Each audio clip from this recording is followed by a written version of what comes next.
Paano kung sabihin ko sa'yo na ang baso ng gatas na iniinom mo tuwing umaga yung akala mong ligtas at mabuti para sa kalusugan ay maaaring nagpapataas ng asukal mo sa dugo katulad ng isang lata ng soft drinks. At wala kang kaalam-alam na ganoon ang nangyayari dahil walang nagsabi sa'o na hindi lahat ng gatas ay pare-pareho ang epekto sa katawan. Alam ko kung ano ang iniisip mo. Gatas ay gatas. May calcium, may protina at bahagi na ito ng nakasanayan mo buong buhay mo. Iyan ang ibinigay sa'o ng mga magulang mo. Hindi naman sinabi ng doktor mo na itigil mo ito. Nasa halos lahat ito ng listahan ng healthy foods na nakita mo. Pero kapag may diabetes ka, lalo na kung lampas 60 anyos ka na, ang uri ng gatas na pinipili mo ay mas mahalaga kaysa sa halos anumang iniinom mo araw-araw. Hindi na katulad ng dati ang paraan ng pagproseso ng katawan mo sa lactose. Ang natural na asukal na matatagpuan sa gatas ng baka. Iba na rin ang tugon ng insulin mo. Ang dating okay sao noong 40 ka pa lang ay hindi na pareho ang epekto ngayon na 65 o 70 ka na.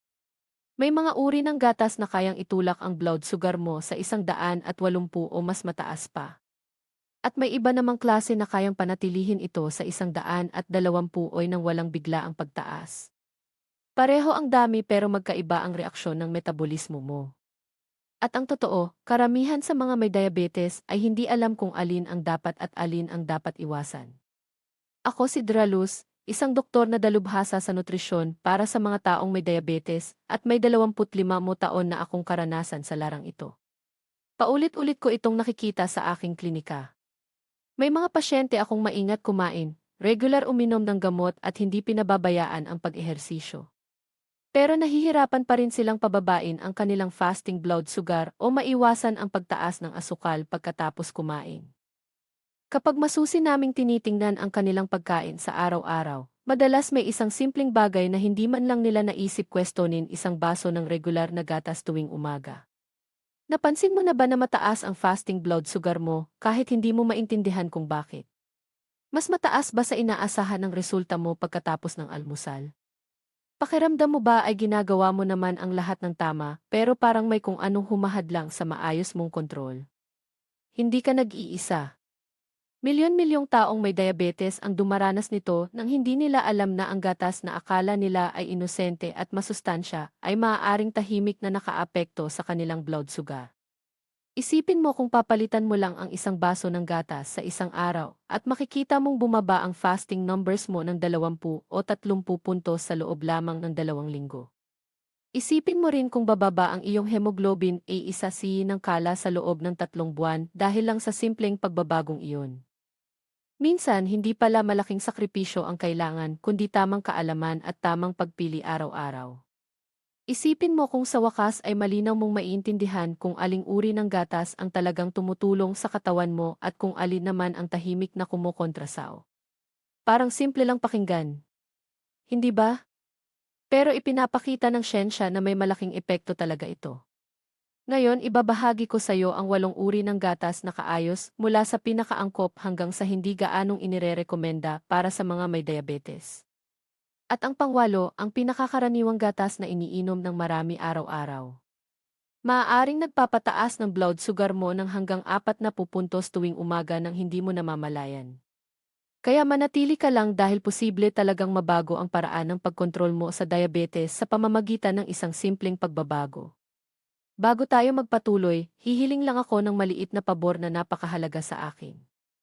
Kung nakakatulong ang impormasyong ito, pakisuportahan naman sa pamamagitan ng pag-like ng video at pag-subscribe sa channel na Doktora Luz. Malaking tulong ang suporta mo para maipagpatuloy ang pagbabahagi ng malinaw, maingat at makabuluhang kaalaman tungkol sa kalusugan. Ngayon, ikukwento ko sa iyo si Barbara. 6 taong gulang siya nang una siyang magpunta sa aking klinika at ramdam ko agad ang kanyang pagkadismaya. Isang damdaming madalas kong makita sa mga pasyente kong may diabetes. Doktora Luz, sabi niya habang inilalapag ang talaan ng kanyang blood sugar readings. Ginagawa ko naman ang lahat ng tama. Maingat akong kumakain. Araw-araw akong naglalakad. Iniinom ko ang mga gamot ko. Pero bakit ganoon? Mataas pa rin ang asukal ko tuwing umaga. Hindi ko maintindihan kung bakit. Tiningnan ko ang kanyang record. Halos araw-araw nasa 160 hanggang 170 ang fasting blood sugar niya. Minsan mas mataas pa. Pagkatapos ng almusal, madalas umaabot sa 170 o 200. Ikwento mo. Sa akin ang karaniwan mong almusal. Sabi ko sa kanya. Healthy naman. Sagot niya agad. Oatmeal na may berries, isang baso ng gatas, minsan whole wheat bread. Anong klaseng gatas?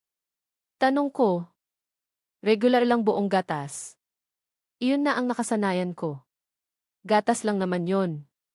Doon ko nakita ang posibleng dahilan. Araw-araw nagsisimula si Barbara sa isang buong baso ng gatas ng baka na may humigit kumulang 12 hanggang 13 gramo ng lactose.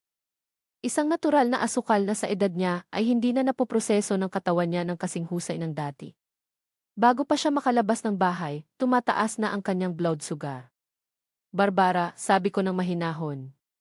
Subukan natin ang isang bagay sa loob ng 2 linggo. Palitan mo ang gatas mo ng unsweetened almond milk. Huwag mong babaguhin ang iba mong kinakain sa almusal. Gatas lang ang papalitan natin. Napatingin siya sa akin na may pag-aalinlangan. Almond milk. Hindi naman totoong gatas yan. Subukan mo lang. Sagot ko. 2 linggo. Itala mo ang mga readings mo. Pagbalik niya makalipas ang 3 linggo, kapansin-pansin agad ang pagbabago sa kanyang talaan. Ang dating 160 at 170 tuwing umaga ay naging 130 at 140 na lang. Ang mga reading niya pagkatapos ng almusal ay nanatili na sa ilalim ng 170.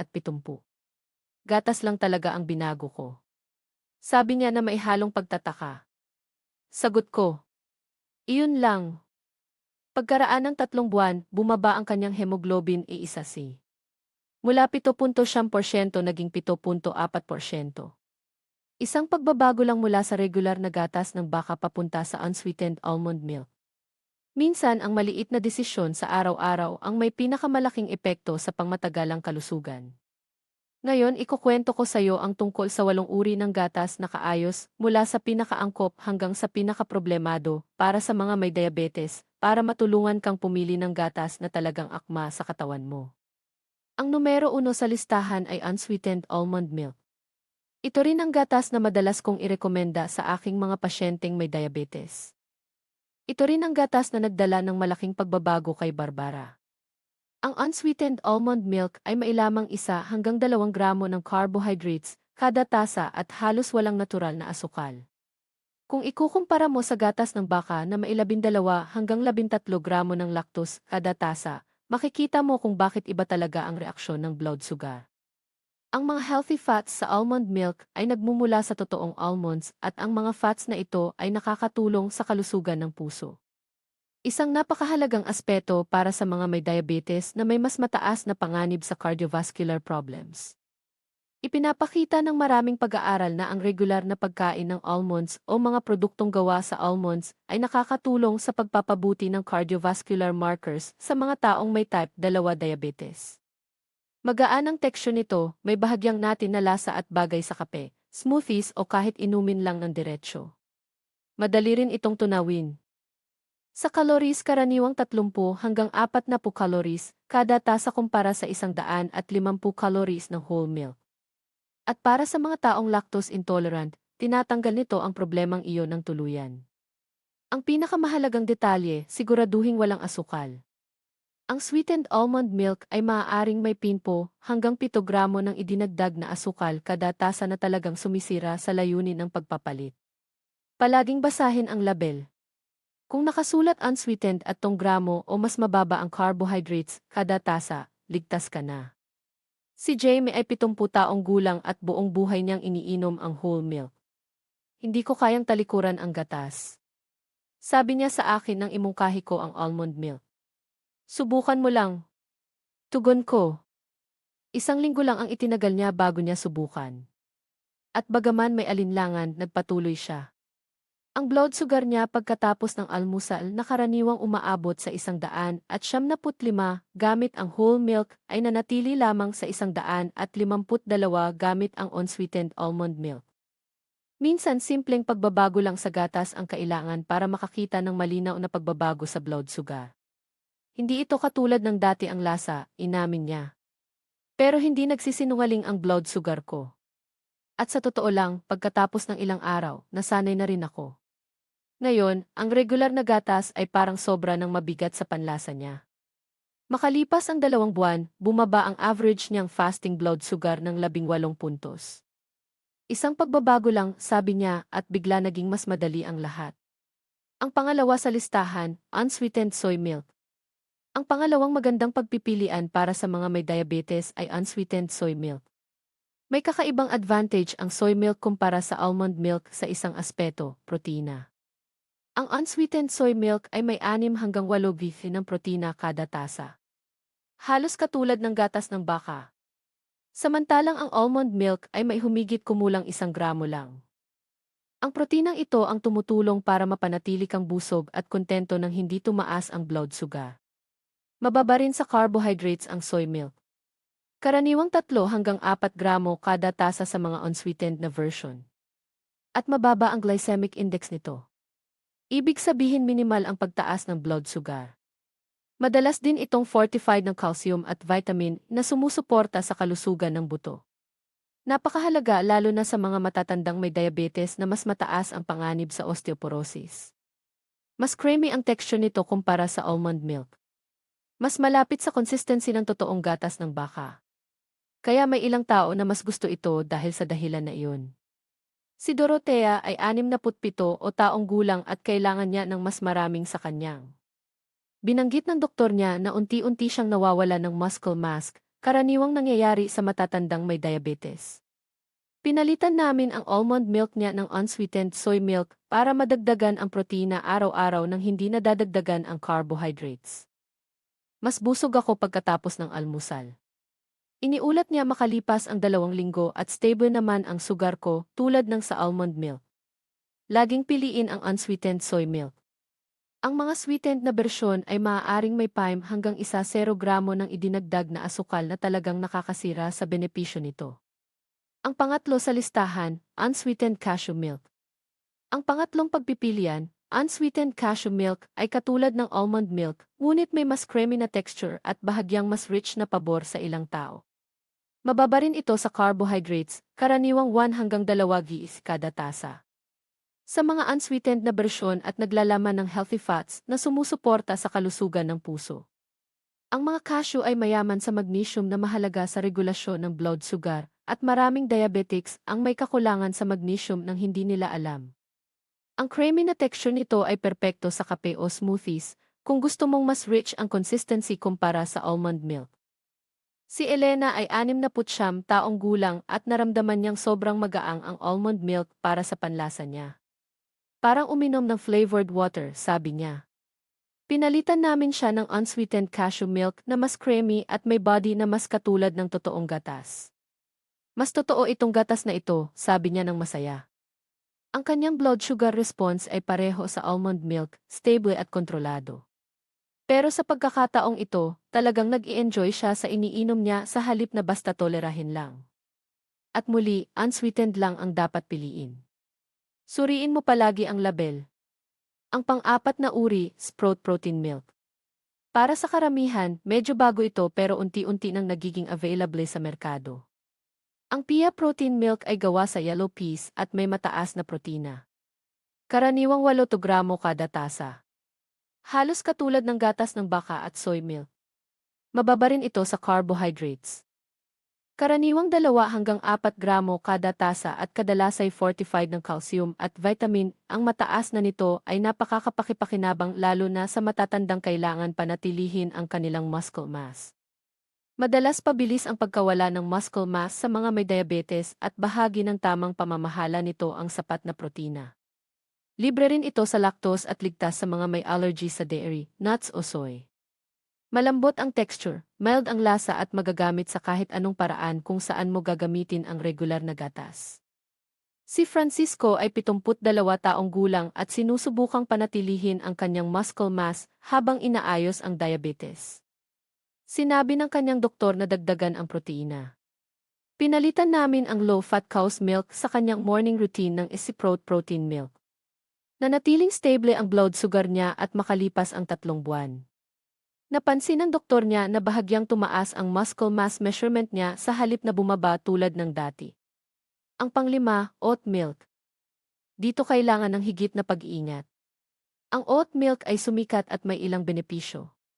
Mataas ito sa fiber na nakakatulong pabagalin ang absorpsyon ng sugar. May mga pag-aaral na nagsasabing makakatulong ito sa insulin sensitivity kapag bahagi ng balance na. Ngunit narito ang issue, medyo mataas ang carbohydrate content nito kumpara sa unang 4 na options. Karamihan sa O8 milk ay may 15 hanggang 20 gramo ng carbohydrates kada tasa kahit sa unsweetened versions dahil sa oats mo bilang carbohydrate source. Para sa ilang diabetics na may maayos na kontrol, maaaring okay ang oat milk sa moderate na dami. Pero para sa iba, lalo na yung may high fasting blood sugar or post-meal spikes, maaaring maging problema ito. Ang susi subukan at obserbahan. Kung gusto mong subukan ng oat milk, tingnan ang sugar mo ni 30 minuto pagkatapos uminom at obserbahan kung paano tumutugon ang katawan mo. Kung nananatili ito sa ilalim ng 160, maaaring okay ito para sa iyo. Kung umaabot sa 180 o higit pa, hindi ito ang tamang piliin. Si Carolina, 66 taong gulang ay gustong-gusto ang creamy na texture ng oat milk. Sinubukan niya ito ng 1 linggo at maingat na binabantayan ang sugar readings niya. Ang post-breakfast readings niya sa oat milk ay consistently nasa 175 hanggang 185 kumpara sa 145 hanggang 155 sa almond milk. Gusto ko ang lasa, sabi niya, pero hindi gusto ng sugar ko. Bumalik siya sa almond milk. Ang preference sa lasa ay hindi sulit sa 30-point spike sa blood sugar. Ang pang-6, rice milk. Ito ang karaniwang inirerekomenda kong iwasan para sa mga may diabetes. Rice milk. Ang rice milk ay natural na matamis kaya marami ang naaakit dito. Libre rin ito sa dairy, nuts at soy kaya swak para sa mga may allergies. Pero para sa mga may diabetes, malaking problema ang carbohydrate content nito. Karaniwang may 20 hanggang 25 gramo ng carbohydrates kada tasa ang rice milk. Karamihan ay galing mismo sa bigas na mabilis na nahahati at nagiging glucose sa dugo. Mababa rin ito sa halos wala itong nakukuhang fullness o kakayahang panatilihin ang stable na blood sugar. Mataas ang glycemic impact ng rice milk. Kayang-kaya nitong itulak ang blood sugar mo katulad ng pagkain ng puting kanin. Eksaktong bagay na gusto mong iwasan. Maliban na lang kung may matinding allergy ka na wala ng ibang pagpipilian, hindi ito magandang piliin para sa pag-manage ng diabetes. Si Roberto ay 71 taong gulang at nagpalit siya ng rice milk ilang taon na ang nakalipas dahil sa allergy sa dairy. Ang fasting blood sugar niya tuwing umaga ay palaging nasa 180. Nang pinalitan namin ito ng unsweetened almond milk, bumaba ang readings niya sa 140 sa loob lamang ng 1 linggo. Hindi ko alam na ang rice milk pala ang problema. Sabi niya, akala ko healthy ito kasi plant-based. Hindi dahil plant-based ay palaging safe para sa diabetes. Mahalaga ang pinagmulan at nutritional content. Ang pang-7 uri, coconut milk. Dito kailangan ng maingat na pagpili. Ang unsweetened Caron coconut milk yung tipo na ibinubuhos sa cereal o ginagamit sa kape. Mababa sa carbohydrates, karaniwang 1 hanggang 2 gramo kada tasa at may healthy fats na hindi nagtataas ng blood sugar. Pero ang canned coconut milk, yung makapal na ginagamit sa pagluluto, mas mataas sa fats at calories. At ang sweetened coconut milk kahit canned o carton, maaaring may significant na idinagdag na asukal. Ang susi sa coconut milk, laging basahin ang label ng mabuti. Ang unsweetened Caron coconut milk ay karaniwang okay para sa diabetics. Lahat ng iba pa ay nangangailangan ng pag-iingat. Si Margarita, 68 taong gulang, ay bumili ng coconut milk nang hindi binasa ng mabuti ang label. Napili niya ang sweetened version nang hindi sinasadya. Tumalo ng blood sugar niya sa 172 pagkatapos ng kanyang umagang kape gamit iyon. Nang lumipat siya sa tamang unsweetened version, nanatili sa 138 ang readings niya. Hindi ko man lang tiningnan, inamin niya, kumuha na lang ako ng coconut milk. Malaki ang epekto ng mga detalye pagdating sa coconut milk. Mas marami kaysa sa ibang mga pagpipilian. Ang pangwalong uri, cow's milk. Ang pangwalo at pinakakaraniwang gatas ay gatas ng baka. Yung gatas na iniinom ng karamihan mula pagkabata. Ang gatas ng baka ay may lactose, isang natural na asukal, karaniwang 12 sa hanggang 13 g kada tasa. Nagbibigay din ito ng protina, calcium at vitamin na kapakipakinabang. Ngunit para sa maraming diabetics, lalo na yung lampas 60 anyos, ang lactose na ito ay maaaring magdulot ng pagtaas ng blood sugar na hindi nila kailangan. May ilang pag-aaral na nagsasabi na ang lactose ay maaaring magpataas ng insulin resistance sa ilang tao na nagpapahirap sa pag-manage ng diabetes sa paglipas ng panahon. Kung gusto mo ang gatas ng baka at ayaw mo itong iwanan ng tuluyan, ang pinakamainam na paraan ay pumili ng low-fat o fat-free versions para mabawasan ang saturated fat. Limitahan ang serving sa kalahating tasa lang sa bawat pagkakataon at laging i-combine sa protina o fiber para bumagal ang absorption ng lactose. Pero sa totoo lang, para sa karamihan ng aking mga pasyenteng may diabetes, ang pagpapalit mula sa cow milk papunta sa unsweetened almond or soy milk ay nagdudulot ng malinaw na pagbabago sa blood sugar sa loob lamang ng 2 linggo. Si Guillermo ay 70 taong gulang at ayaw talikuran ang whole milk. Iniinom ko ito buong buhay ko. Sabi niya, subukan mo lang ang almond milk sa loob ng 2 linggo, suggestion ko. Kung hindi bumuti ang numbers mo, maaari kang bumalik sa cow's milk. Ang kanyang morning readings ay bumaba ng average na 20 puntos at nagpatuloy siya sa almond milk.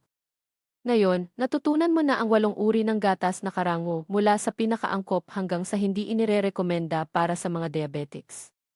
Ang unsweetened almond, soy, cashew at sea protein milk ang pinakamaganda. Ang oat kailangan ng maingat na paggamit. Habang ang rice milk at mga sweetened versions ay dapat iwasan. At ang gatas ng baka kahit karaniwan ay maaaring nagtataas ng blood sugar mo nang hindi mo namamalayan. Ipinakita ko sa iyo ang kaso ni Barbara na bumaba ang hemoglobin A1C mula 7.7% hanggang 7.4%. Isang pagbaba na 0.4% lamang sa pamamagitan ng simpleng pagpapalit ng gatas. Pero higit sa lahat, tandaan mo ito. Hindi mo kailangang talikuran ang gatas. Kailangan mo lang piliin ang tamang uri para sa katawan mo. Ang huling payo ko, subukan ang unsweetened almond o soy milk sa loob ng 2 linggo. Sukatin ang blood sugar mo bago uminom at 70 minuto pagkatapos. Makikita mo mismo ang pagkakaiba sa numbers mo at kumbinsido ka. Kung nakatulong sa iyo ang video na ito para maintindihan ang isang bagay tungkol sa gatas at diabetes na hindi mo alam, ibahagi ito sa isang taong maaaring makinabang. Mag-iwan ka rin ng comment at ikwento kung anong gatas ang iniinom mo ngayon. Sigurado akong makakagawa ka ng pagbabago. Natutuwa talaga ako na nakarating ako sa puso mo. Maraming salamat sa pagiging kasama dito.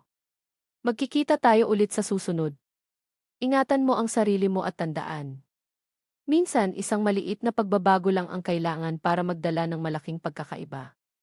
Ako si Dr. Luz at magkikita tayo ulit sa lalong madaling panahon.